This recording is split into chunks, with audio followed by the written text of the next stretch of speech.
What's going on, guys? It's Saul again. I'm going to be going over something really simple today, but it's a DIY that is pretty common in the summer days. When it's hot, a lot of times you turn on the car and you get this steam or this mold or this smell that comes out of your AC because the filter hasn't been changed in quite some time.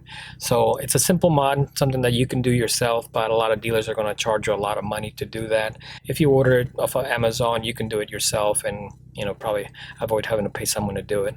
So I'm going to go over that today.